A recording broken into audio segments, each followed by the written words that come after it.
오직 예수님, 오직 예수 그리스도의 은혜와 긍휼과 평강이 여러분 가정에 넘칠지어다. 오늘도 길이요 진리요 생명이신 예수님만 전합니다. 오늘의 말씀 다니엘서 5장 22절로 28절, 다니엘 5장 22절로 28절, 손가락 저주의 이유라는 제목으로 말씀을 전합니다. 여러분 손가락 욕이라고 들어보셨는지 모르겠습니다. 손가락으로 욕을 하는 건데요. 아마 해보신 분도 있을 거예요. 어렸을 때 어른들도 막 손가락으로 욕을 하기도 하는데, 한국에서의 손가락 욕이 있고요, 서양에서의 손가락 욕이 있습니다. 서로 모양은 좀 다릅니다. 여러분 아시는 분은 아시다시피 그 모양은 좀 다르지만은 내용은 같죠. 이게 얼마나 모욕적입니까? 상대방을 비하하고 상대방을 저주하는 그런 내용이 이 손가락 욕이죠. 원조 손가락 욕이 있어요. 원조 손가락 저주이죠. 오늘 이 다니엘서 말씀인데요. 사람들이 원조를 참 좋아하잖아요. 원조 떡볶이, 원조 참기름, 원조 해장국. 그래서 원조 할머니 해장국, 할머니 뼈다구 해장국, 원조 이렇게 막 많이 찾는데, 원조 손가락 저주의 사건이 오늘 다니엘서 말씀에 나옵니다. 벨사살 왕 시대인데요.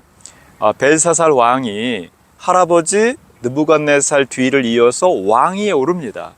얼마나 기뻤겠어요. 이해합니다.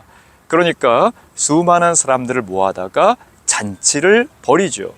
귀족 1000명, 왕후들, 후궁들 모아서 술 마시고 춤추고 잔치를 벌입니다. 대통령도 대통령 자리에 오르면은 취임식을 하잖아요. 국내외 수많은 사람들 모아서 잔치를 벌이는 것, 비슷하게 생각하시면 되겠습니다. 그런데 이 잔치를 벌이는 중에 갑자기 사람 손가락들이 나타났어요. 그리고 왕궁 벽에다가 잔치를 벌이고 있는 그 잔치의 자리 앞쪽에 석회벽, 흰 벽이라고 볼 수 있죠. 여기에 글자를 쓰기 시작합니다. 5장 5절인데요. 손가락들 가운데 손가락 하나가 글자를 쓰기 시작하는 거예요. 얼마나 사람들이 놀랐겠어요. 5장 6절부터 말씀을 보면은 왕이 너무 놀라서 얼굴빛이 변하고 다리마디가 녹아지는 것 같았다. 그리고 무릎이 서로 막 부딪혔다. 이야기를 하고 있어요. 왕이 아주 특명을 내리죠. 바벨론의 모든 박사들, 술객들, 지혜자들에게 이 글자를 읽고 해석하게 하라. 그러나 아무도 그 글자를 읽고 해석을 못합니다. 이전에 느부갓네살 왕이 꿈을 꾼 거 아무도 그 꿈에 대해서도 몰랐던 것처럼 지금도 또 아무도 그 글자를 읽고 해석을 못하죠.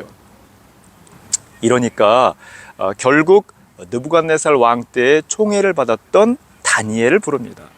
다니엘은 이제 86세의 연로한 나이가 되었어요. 그런데도 다니엘을 찾죠. 다니엘에게 간청을 합니다. 저 글자를 읽고 해석을 해달라. 다니엘이 글자를 읽었습니다. 메네 데겔 우르바신. 그 뜻은 크게 세 가지로 이제 해석을 하게 되는데, 왕의 나라가 이제 다 끝나게 되었다. 그리고 왕을 저울에 달아보니 부족함이 보였다. 왕의 나라가 이제 나뉘어지고 메대와 바사 사람에게 나뉘어질 것이다. 이렇게 해석을 합니다. 좀 더 쉽게 말하면은 지금 바벨론 나라 망하고 왕은 죽게 됩니다. 이 나라 망하고 당신 죽어, 이 말이에요. 저주 중에 저주이죠. 손가락 저주입니다. 그 이유는 무엇일까? 첫 번째, 손가락 저주의 이유. 그것은 알고도 마음을 낮추지 아니했다라는 것입니다. 22절 말씀인데요. 벨사살이여, 왕은 그의 아들이 되어서 이것을 알고도 아직도 마음을 낮추지 아니하고 말씀을 하고 있어요. 아들이라고 했지만은 예수님에 대해서도 다윗의 아들 예수여 뭐 이렇게 하는 것처럼 이 자손이라는 의미가 있고, 실제로는 벨사살 왕이 느부갓네살 왕의 이제 손자가 되는 것입니다. 벨사살 왕은 할아버지 느부갓네살 왕을 보았고 알았고, 그 잘못도 알았고, 하나님의 위대하심, 하나님의 전능하심도 다 보았고 알았어요. 근데 무엇이 문제인가? 벨사살 왕은 이 모든 것을 알았음에도 할아버지처럼 자기를 높인 거예요. 마음을 낮추지 않은 거예요. 느부갓네살 왕이, 할아버지가 자기 자신을 계속 높이면서 내가 세운 나라, 내가 세운 도시, 내가 다 했어, 자기를 자랑하고 그리고 자신하고 과신하고 하지 않습니까? 그러다가 결국 어떻게 되었어요? 가난한 자들을 긍휼히 여기라고 했는데 그것도 말을 듣지 않고, 죄를 회개하라, 그것도 말을 듣지 않고, 결국은 7년 동안 커다란 환난을 겪습니다. 그리고 비참하게 죽죠. 그것도 벨사살 왕은 알아요. 알았는데도 따르지 않고 순종하지 않고 마음을 낮추지 않고 계속해서 나 자신을 높이는 교만한 모습이라는 것이죠. 그러니 손가락 저주를 받았다는 것입니다. 알면서도 계속해서 죄를 지었다는 것이죠. 성경에는 알면서도 죄를 지은 사람들이 많이 나옵니다. 결국은 철저한 심판을 받게 되죠. 예를 들어 유다 지파의 한 족장이었는데 아간이라는 사람이 있습니다. 아간은 이 광야 40년 수많은 사람들과 이스라엘 백성들과 함께 힘들고 고된 유혹과 공격이 많았던 이 광야 인생길을 다 걸어요. 40년 동안. 그리고 여리고성까지 가게 됩니다.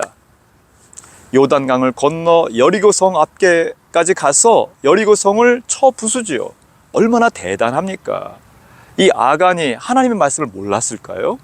족장이었었어요. 유다 지파 가운데 하나님께서 선택받은 이스라엘 백성 가운데서도 유다 지파, 그리고 족장, 오늘날로 말하면은 장로요, 권사요, 교회 지도자급이에요. 말씀이라면은 다 아는 뭐 이런 사람이에요. 그런데 이 사람이 여리고성 쳐들어가서 은덩어리 금덩어리 훔치잖아요. 외투 한 벌, 뭐 비싸 보이는 것 훔칩니다. 자기 집에 숨기죠. 여리고성보다 훨씬 작은 아이성을 쳐들어갔는데 거기에서 패배를 맛보게 되는데, 알고 보니까 이 아간의 범죄가 있었던 거예요. 결과는 비참한 최후를 맞이하죠. 아간, 그의 가족, 그리고 가축들까지 다 몰살 당하게 됩니다. 그 자리가 아골 골짜기가 되죠. 아골 골짜기. 또 하나의 대표적인 사람 다윗이 있습니다. 다윗이 30세 왕위에 오르게 되죠. 왕위에 올랐으니 얼마나 기뻤겠어요. 15세 왕으로 기름 부음을 받아서 15년 동안 장인어른 사울로부터 쫓김을 받는 그런 신세, 어렵고 힘든 15년을 지나서 왕위에 올랐어요. 그런데 오히려 왕위에 올라서 영적 잠에 들게 되죠. 비몽사몽간에 대낮인데 왕궁에서 이 밖을 이렇게 내려다 보다가 지붕에서 목욕을 하는 한 여인을 발견하게 됩니다. 밧세바이죠. 이 목욕을 하는 한 여인 밧세바를 보고 음욕을 품습니다. 그리고 간음하죠. 그리고 밧세바의 남편 우리야, 이 충성스러운 부하였는데 이 우리야를 죽이게 됩니다. 다윗이 뭘 몰라서 그렇게 계속 죄를 저질렀습니까? 왕으로 기름 부음 받고 선지자요, 왕이요, 이 모든 것을 다 알만한 사람이에요. 예, 장로, 권사, 목사, 교회 직분이라면 다 가진 사람이라고도 볼 수 있는 정말 최고의 그런 모든 것을 알고 있는 사람이라고 할 수 있는 다윗이에요. 하나님으로부터 사랑받았던 사람이죠. 그런데 철저히 그가 범죄를 저지르게 됩니다. 알았음에도 불구하고 그 결과는 비참한 최후, 그 아들이 죽습니다. 태어나서 이 아이가 죽고, 그리고 그렇게도 다윗이 꿈꾸던 성전을 건축하지 못하게 되죠. 나단 선지자, 나단 목사님으로부터 죄에 대한 지적을 받고, 그리고 다윗은 철저히 회개를 하게 됩니다. 다시 깨닫고 마음을 낮추게 된 것이죠. 진정한 회개의 눈물을 흘리고, 그리고 이 침상을 띄우는 마음을 찢는 그러한 회개의 눈물을 흘리면서 다시 깨닫고 마음을 낮추게 됩니다. 여러분, 알고도 죄를 짓는 것이 아니라 알았다면은 이제 깨닫고 마음을 낮추어야 한다는 것입니다. 하나님의 말씀을 더욱더 잘 깨닫고 마음을 낮추며 겸손하며 하나님의 말씀에 따라 살아가시기를 주의 이름으로 간절히 축원합니다. 두 번째로 손가락 저주의 이유. 그 이유는 성전 그릇으로 술을 마셨다는 거예요. 오늘 23절 말씀인데요. 그의 성전 그릇을 왕 앞으로 가져다가 왕과 귀족들과 왕후들과 후궁들이 다 그것으로 술을 마시고 이야기를 하고 있어요. 성전, 교회를 모독하고 하나님을 멸시하는 행동이었던 것이죠. 할아버지 느부갓네살이 어떻게 했어요? 예루살렘을 쳐들어갔어요. 그래서 예루살렘 성을 완전히 파괴하고 성전까지 파괴했습니다. 그리고 성전 안에 있는 기물들을 탈취해 갔죠. 교회를 때려 부수고 교회 물건 자기 마음대로 써버리고 했다는 것입니다. 결국 이 벨사살 왕, 성전 기물, 교회 물건들을 자신의 유익, 자신의 유흥, 자신의 쾌락을 위해서 사용했다는 것입니다. 그 수많은 귀족들, 후궁들, 왕후들 다 같이 쾌락 가운데 즐겼다는 것이죠. 바벨론이 멸망하신 그날 밤이 쾌락의 밤이었던 것처럼 지금 이 세상, 이 지구 위에 곧 닥치는 멸망과 심판을 모른 채 수많은 사람들이 쾌락의 밤을 지내고 있어요. 나의 만족, 나의 유익, 나의 즐거움, 내 것, 내 평안함, 나.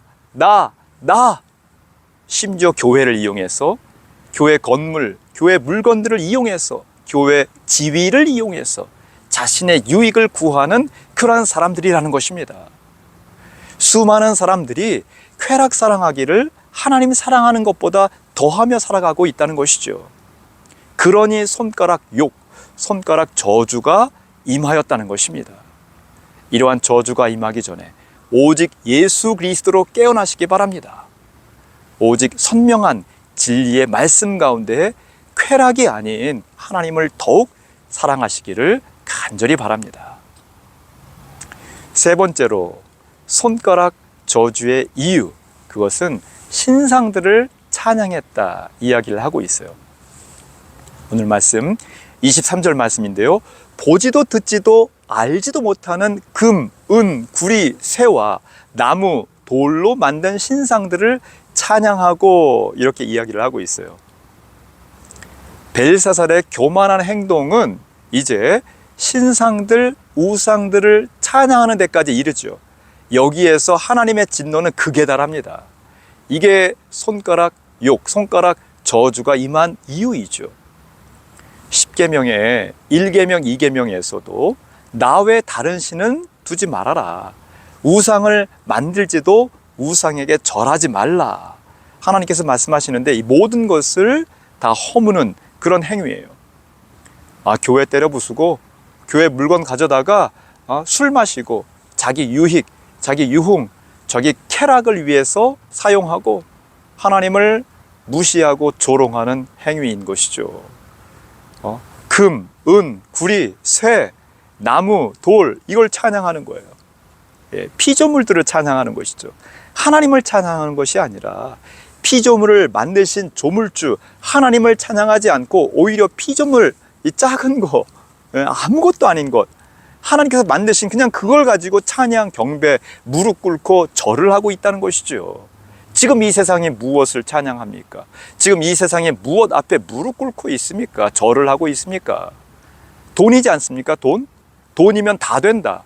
부동산, 주식, 요즘엔 무슨 코인, 예, 이거면 다 된다. 예, 여기에 무릎 꿇고 여기에 절절매고 여기에 절을 하는 그런 모습이지 않습니까? 이게 다 필요 없다는 건 아니에요. 필요할 수도 있습니다. 중요한 것은 하나님 사랑하기를 이런 거, 돈, 물질 사랑하는 것을 더한다는 것입니다. 지금 이 세상이, 이 세상 사람들이 교회를 다닌다는, 하나님을 믿는다는 사람들조차, 아는 사람들조차 돈 앞에 무릎 꿇고 절을 하고 있다는 것입니다. 그러니 손가락 저주, 손가락 욕이 임하였다라는 것이죠. 예수님 말씀하시죠. 사람이 떡으로만 사는 것이 아니요 하나님 입에서 나오는 말씀으로 사는 것이다. 우리가 이 세상에 살고 있지만 세상에 속하지 말고 성별되게 거룩하게 하나님만을 찬양, 경배하며 살아가시기를 주의 이름으로 간절히 축원합니다. 오직 예수님